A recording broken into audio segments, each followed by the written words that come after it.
Halo, semangat pagi semua. Bertemu lagi dengan Fisika kelas 9. Dan pada kesempatan hari ini kita akan belajar tentang ikatan kimia. Apakah ikatan kimia itu?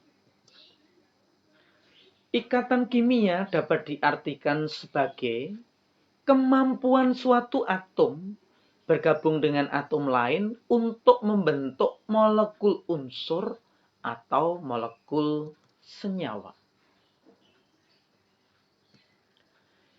Ikatan atom-atom sejenis akan membentuk molekul unsur. Sedangkan ikatan atom-atom tak sejenis akan membentuk molekul senyawa.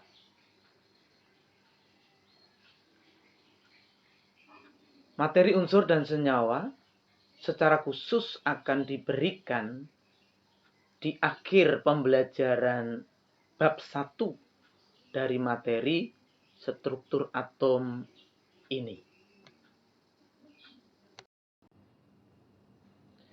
Ikatan kimia dibedakan menjadi 2. Ini khusus untuk jenjang SMP yang akan kita pelajari nanti. Namun di materi SMA kita akan mempelajari ikatan yang lain, misalnya ikatan logam. Sekali lagi ikatan kimia dibedakan menjadi 2, yaitu ikatan ionik dan ikatan kovalen. Apakah ikatan ionik itu? Apakah ikatan kovalen itu? Nah, sebelum belajar tentang ikatan kimia, kita akan pelajari dulu tentang muatan listrik pada suatu atom. Sekali lagi, sebelum kita belajar lebih jauh tentang ikatan kimia, baik itu ionik ataupun kovalen, kita akan pelajari dulu tentang muatan listrik pada suatu atom. Muatan listrik pada suatu atom. Misalnya natrium yang memiliki nomor atom 11 dan klor atau klorin yang memiliki nomor atom 17. Sekali lagi, nomor atom itu sama dengan jumlah proton. Nah, itu sama dengan jumlah elektron. Maka ketika atom itu disebut netral, itu jika jumlah proton itu sama dengan jumlah elektron yang mengelilinginya. Apakah atom natrium netral, apakah atom klor netral? Tadi sudah dijelaskan. Keduanya netral karena memiliki jumlah elektron yang sama dengan jumlah proton di dalam intinya. Nah, jikalau ada satu elektron yang berpindah dari atom satu ke atom yang lain, maka atom yang kehilangan elektron atau atom yang mendapatkan elektron itu menjadi atom bermuatan atau disebut ion.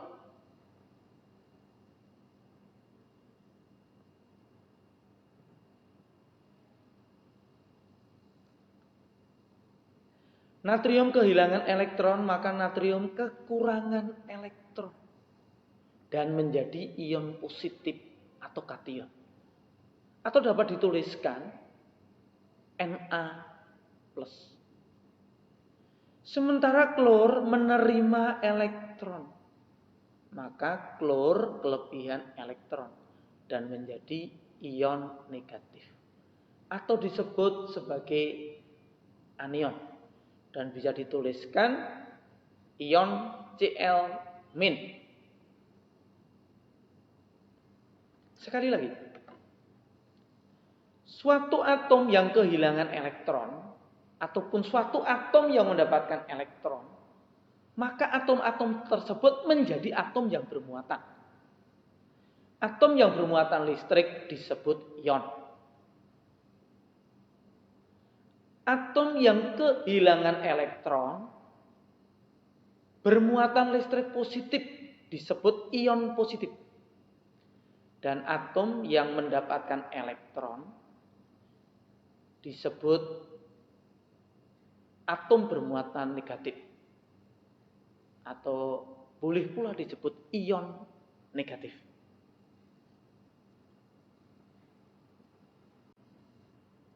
Kesimpulannya adalah atom disebut netral jika jumlah elektron sama dengan jumlah proton di dalam intinya.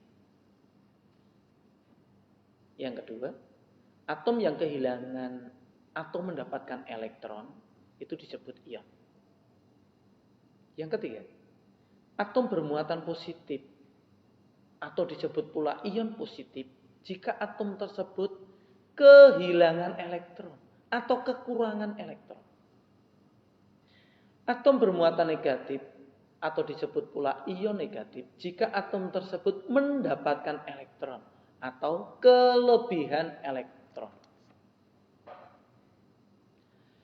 Kecenderungan sebuah atom melepas atau menerima elektron adalah agar atom tersebut memiliki konfigurasi elektron yang stabil pada pembentukan ikatan kimianya. Sekali lagi, kecenderungan sebuah atom melepas atau menerima elektron adalah agar atom tersebut memiliki konfigurasi elektron yang stabil pada pembentukan ikatan kimianya.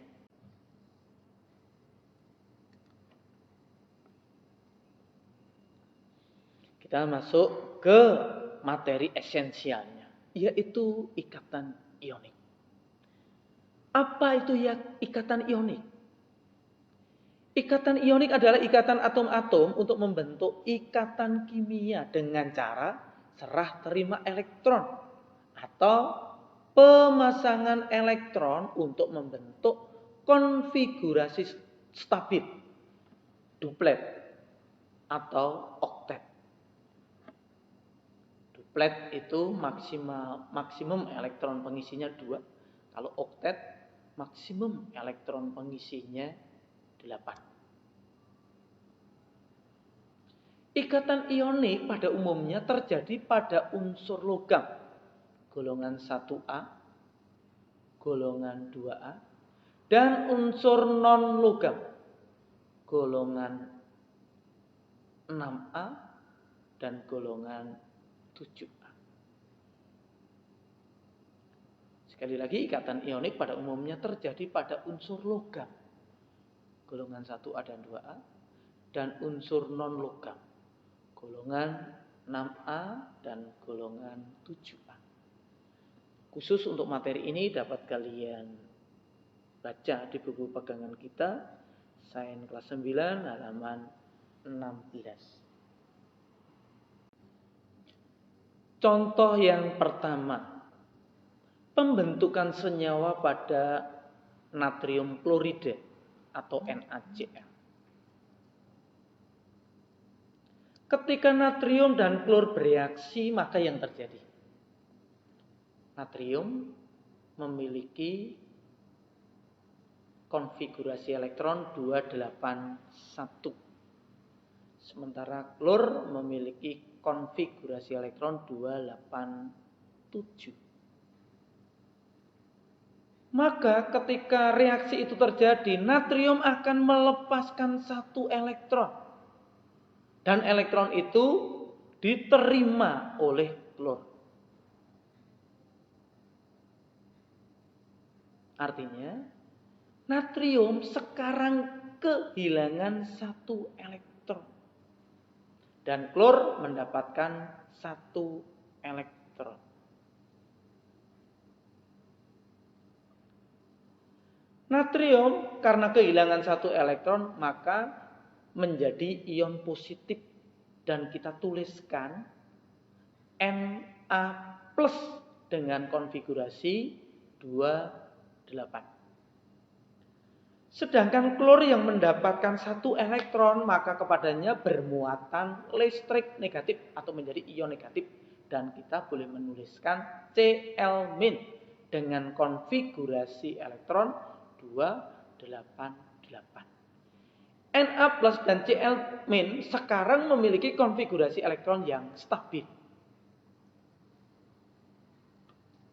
Maka senyawa yang terbentuk adalah Na plus Cl min membentuk NaCl, garam dapur. Bisa juga kita jelaskan sebagai berikut. Natrium memiliki elektron valensi sebanyak 1 dan Cl memiliki elektron valensi sebanyak 7. Elektron valensi itu apa sih, Pak? Elektron valensi adalah jumlah elektron di kulit terluar. Natrium memiliki nomor atom 11, maka dia memiliki konfigurasi 281.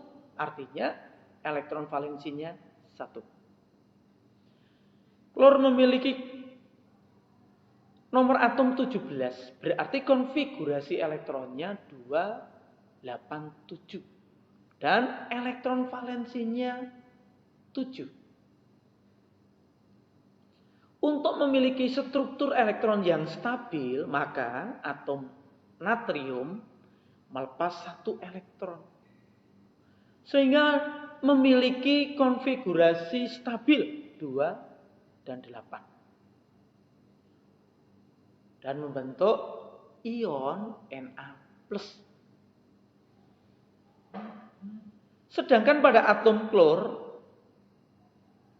akan menerima 1 elektron.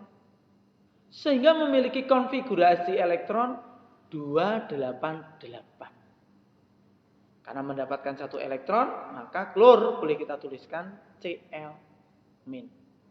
Sekali lagi konfigurasi elektron untuk Cl- adalah 288, menjadi stabil. Jadi natrium klorida itu terbentuk dari Na+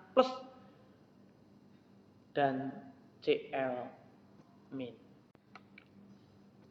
Contoh penggunaan lambang titik Lewy dalam pembentukan ikatan ion NaCl dapat dijelaskan sebagai berikut.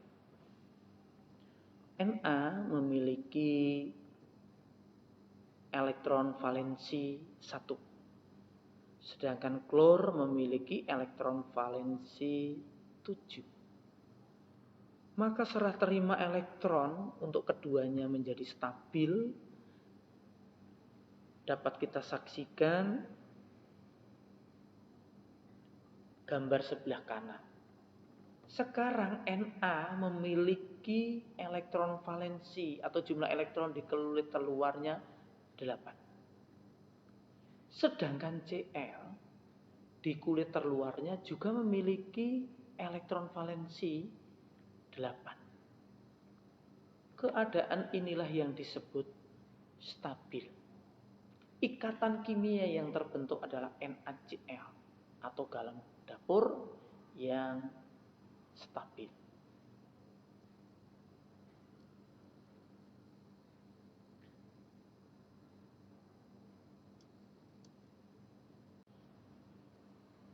Contoh 2, pembentukan senyawa pada MgCl2. Iya, perhatikan gambar. Oke. Magnesium memiliki nomor atom 12 dengan konfigurasi 282. Klor memiliki nomor atom 17. Berarti memiliki konfigurasi 287. Untuk menjadi stabil, klor memerlukan 1 elektron. Sementara magnesium akan lebih stabil jika dia memiliki konfigurasi elektron 28. Sehingga 2 elektron pada kulit terluar magnesium, 2 elektron pada kulit terluar magnesium, masing-masing akan diserahkan ke klor. 1 elektron ke klor yang satu dan yang lainnya ke klor yang lain. Sehingga magnesium akan kehilangan 2 elektron dan boleh kita tuliskan Mg plus 2 karena kehilangan 2 elektron. Dan konfigurasi elektronnya adalah 2 dan 8. Setiap klor menerima 1 elektron. Maka boleh kita tuliskan Cl- dengan konfigurasi sekarang 288 karena mendapatkan 1 elektron yang masing-masing dari magnesium. Jadi ikatan kimianya boleh kita tuliskan Mg plus 2 plus 2 Cl-. Kenapa 2 Cl-? Ada 2 ion klor yang bereaksi dengan magnesium yang tadi melepaskan 2 elektron. Dan senyawa kimia yang terbentuk adalah MgCl2.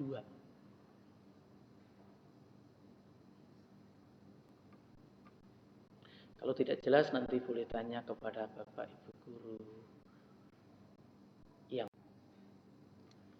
Contoh penggunaan lambang titik Lewis dalam pembentukan ikatan ion MgCl2 dapat dijelaskan sebagai berikut. Sekali lagi, elektron valensi atau elektron pada kulit terluar atom magnesium adalah 2. Sedangkan elektron valensi atau elektron terluar pada klor adalah 7. Maka untuk menjadi stabil yang terjadi adalah 1 dari elektron valensi di magnesium diserahkan ke klor. 1 yang lain diserahkan lagi ke atom klor yang lain. Sehingga terdapat 2 atom klor yang menerima masing-masing 1 elektron dari magnesium. Sehingga magnesium bisa kita tuliskan Mg plus 2 karena melepaskan 2 elektron. Dan terdapat 2 klor yang masing-masing menerima 1 elektron. Sehingga boleh kita tuliskan pembentukan MgCl2 terbentuk dari Mg2 plus C plus 2Cl-. Sekali lagi MgCl2 terbentuk dari Mg plus 2 dan 2C. Latihan soal. Untuk latihan soal kalian bisa buka buku sains kelas 9 halaman 17, yaitu soal tantangan di nomor 3. Soal-soal tersebut silahkan dibahas bersama Bapak Ibu guru di kelas. Tambahan juga untuk latihan soal, silahkan tuliskan pembentukan ikatan ionik pada senyawa berikut menurut aturan titik Lewis. Yaitu untuk senyawa CaF2, LiO, AlF3. Oke, demikian pertemuan kita hari ini. Semoga bisa dimengerti, semoga bisa membantu, dan semoga bermanfaat bagi kita semuanya. Sampai berjumpa di kesempatan yang akan datang. Shalom.